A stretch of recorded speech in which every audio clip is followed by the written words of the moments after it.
Well, hi there. Today, I thought I would take you out to Sauvie Island near Portland, Oregon. We'd look at the birds, watch the woodpeckers peck on a tree. But clearly, we are not in Sauvie Island now. This is Italy, and it is the featured Mapcrunch from June 2nd.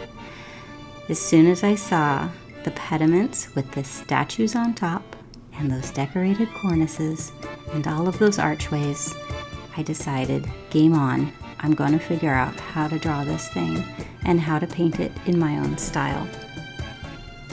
And my second thought was, who is the pretentious Italian who built this villa for himself? Oh my gosh, all of those statues and the plaques on the wall, this guy must have been real something. But guess what? Those bell towers in the background should have been a dead giveaway. This is a basilica. It's a Catholic church. It is not a private home. So, if you're so inclined, stick with me for a few minutes and I will show you some of the tips and tricks that I used to simplify this ornate building and paint it in my own style. So I jumped in my typical Kendra way. I just started drawing and figuring out what I liked about this. If you noticed, if you're a very observant person, you will notice that there's only two little archways in between the pediments. This is part of my simplification. I decided instead of putting in 4, I should put in only 2 and really squish down this building, which by this time I didn't know was a church. And I think now is as good time as ever to tell you about my favorite part of this sketch. It is the statue on the left pediment. I love how she's leaning over as if somebody threw a ball and knocked her on her side and she's kind of hanging out there. That is not how she is in the original picture, but it just kind of makes me giggle every time I see that. Now, I did this thing twice, and so you're going to see this version, and then you're going to see the next version. And there's something that I did in between the two, which is something that I used to do in practicing architecture. I used to use tracing paper, and I have never done it with art until this week.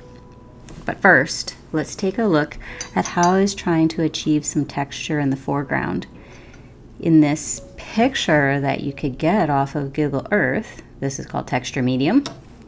In the picture, there's so much foreground, and I chose to go ahead and include it in my drawing because I thought, making some texture that looks like rocks is always kind of a juicy opportunity for some, mistakes, some happy mistakes.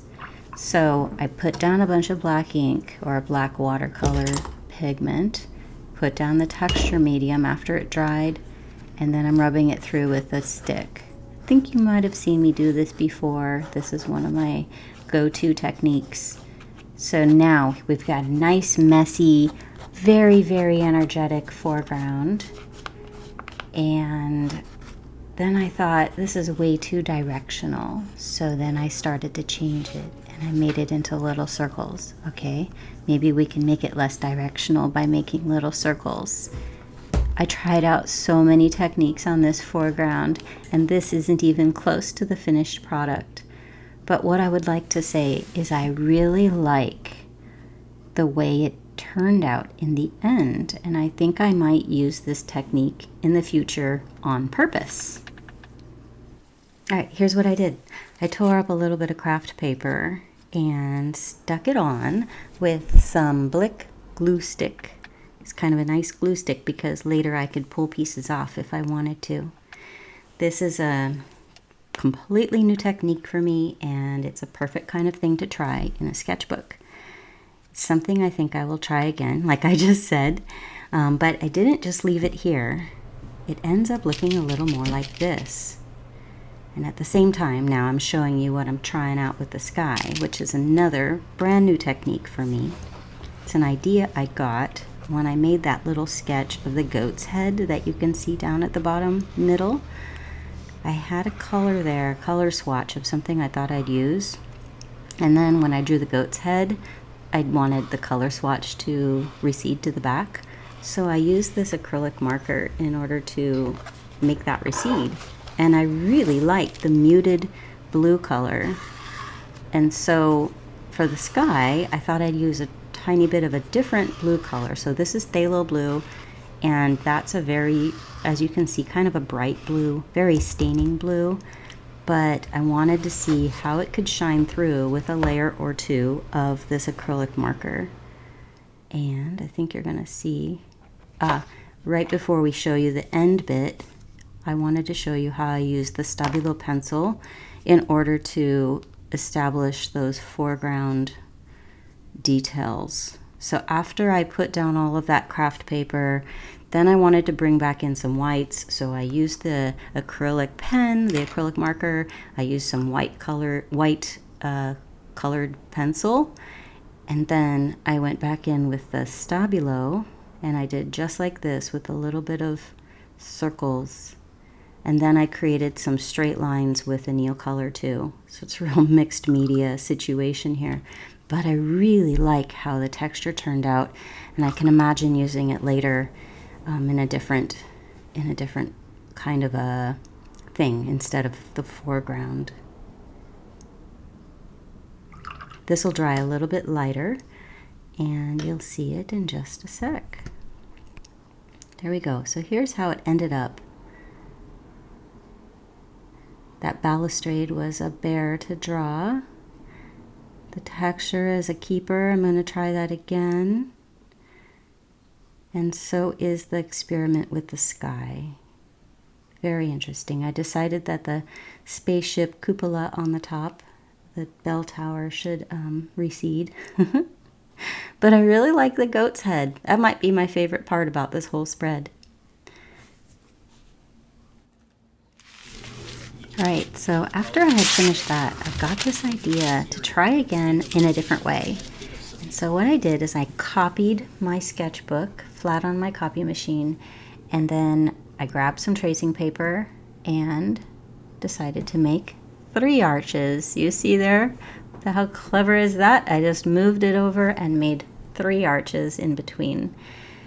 And remembered to pick out all the things that I knew I liked, and to try to eliminate any extra details that weren't making me happy. Like for instance, in the sketch you will see that the bell tower, spaceship bell tower thing makes it, but in the final painting it's not there anymore because I decided it wasn't making me happy enough. Unfortunately, I made all of the statues stand upright. Nothing was leaning over, even though it makes me so happy when they are leaning over. So I check my trace every now and then I keep going. And what I use is a roll of trace, just because as an architect I'm always buying rolls of trace. They have 2 colors, canary and white, and I buy both of them. And that's my 3-sided engineering scale that I use to rip off the pages. And then I use the Uniball Micro, and I'll link that in the comments below because, or in the description below, because I buy those in packs of 12 off of Amazon. That's the best price that I can find anywhere, and I love these pens for drawing on tracing paper and also for just keeping regular notes in my sketchbook. So if you haven't gotten like used to this this pen yet, you might love it. Okay, so here's a really good technique. So I'm not going to transfer the whole sketch into my sketchbook. I want to transfer just the spots that are on the edges, and then I can connect up the lines myself. This is, so I'm using graphite, and so if you use any soft lead, you can get a transfer, kind of like using carbon paper. But I don't want to transfer the whole thing because I don't like the line weight in transferring. You know, it's a little thicker than what I would like. So I'm going to go over it here. You'll see me copying just in the corners and the edges and the arches, just a little bit of those end points so that I can match up the end points myself with my own sketchy style. there's with the arches. I had to include that just because it worked out so well. Okay, so here's like my guide, and it's a really great way to transfer drawing if you haven't used that strategy before. Highly recommend it. It's very effective. And then I just go about drawing all that line work, and I'm going to be skipping ahead so that you don't get too bored watching me draw. But it was a lovely exercise to do. And this gave me a much cleaner drawing that was even more pared down in terms of details. And it had the 3 arches on either side of those pediments, which made me happy. And I got to draw 2 of those upper level windows, which also made me happy. So this is in a smaller sketchbook. So it doesn't have a lot of space for making the sky and any of the surrounding buildings. So really, what I'm concentrating on here is just capturing those details that make me happy. And this could be used for a future drawing, like storybook type drawing. So as I thought about how I would make this picture different from the first one, I thought, let me integrate some purples. And so here you saw me mixing the purples that are on my yogurt lid. I have 3 reds. I think there are 2 or 3 of them are quin reds, like quin rose and quin violet. And then the blue is, what is the blue? I'm gonna have to back up. Oh, it's Prussian blue. So I went in very timidly. I thought, okay, let me make the shadow under the cornice there. And then I really wanted to share this part of it because do you know what those are called that I'm painting right there? Those are called dentils. And it's one of my favorite architectural terms because it is exactly like it sounds. What is a dentil? It is like the little teeth that are at the top of a cornice. Dentil. So there you go. There's your architectural terminology for the day. All right, back to the challenge of drawing some things a different color. I go in with quin magenta on the lady on the top of the pediment there. And then I'm going to work on the foreground a little bit. If you are super, super observant, you would have seen in the original picture that there's a design on the ground just in front of those columns. And the design is maybe a tile or a terrazzo design. And the thing I know about being an architect is you gotta line up your tiles or your terrazzo or whatever pattern you have on your ground with whatever is happening in the vertical plane, right? So if the columns are at a certain spacing, you want the design in between the columns to match. It would always drive the tile guy nuts that I would come in and say, you gotta make it line up. But here's how I planned out the design on the ground there is I made sure to put one in the middle of each of those column, curved column spaces, and then the last one was at the door. And I decided to try to go in with the gold Neocolor too and see how that works. Now what you'll notice in a minute is that the gold Neocolor 2 runs together with the watercolor pencil. I think I was just using the Aquarella by Faber-Castell, which is rather a hard watercolor pencil. It's not the Stabilo that would run everywhere, but it did run enough that the gold part didn't really shine through very much. So perhaps next time I would just use a regular pencil or try something like there's another brand of watercolor pencil that's a little harder. But in any case, I like how it turns out and I like the pattern on the ground. It's one of the things I wanted to capture in my sketchbook so that I can use it in the future. Say if I'm drawing something else, maybe a totally imaginary building is going to come to mind and I might want to put this design on the ground. So I will be able to reference back to my own sketch and find it and include it. Right, and now we see we've skipped over a big piece. I laid in all those purples and blues because I needed some darker values inside of that colonnade. but I didn't want to use gray. I wanted to get this painting a little more colorful. So what you see me here doing is some glazing over, trying to bring in a little more warmth into the yellows. And even here, I'm just trying to push myself to get some imaginary colors into this painting. There we go. And by the way, all of the colors we're going to talk about at the very end of this video. So here is an interesting thing. I put down some texture medium and I let it dry completely. And then I put some Neocolor 2 gray. And now I'm using some water to spread that around. It creates a really interesting texture. It's a little lighter, as you'll see in a minute. It's a little lighter than what I would like, so I added some black watercolor pigment on top of that. But I can completely imagine using texture medium, perhaps with a different color of Neocolor 2, to make some really interesting ocean textures or sand textures. All right, so I wanted to go in with some sky. So this is phthalo blue, and it is a very staining pigment, the phthalo blue. So I decided to protect the cornice with some piece of washi tape, because just in case I wasn't careful enough with my line, that the tape would protect. And I felt like I should try just doing like a small piece, just a suggestion of sky, without doing the whole space as sky, just a little hat of sky. And I had it in my mind to actually use the acrylic marker over the top, but as it is right now, I left that acrylic marker out, and I'm just letting that shiny phthalo blue sky stand. All right, the next few minutes are going to be about a little bit more in-depth about color and the things that I use to achieve these colors. So stick around for that. Please gently tap that like button if you watched this far, and thank you.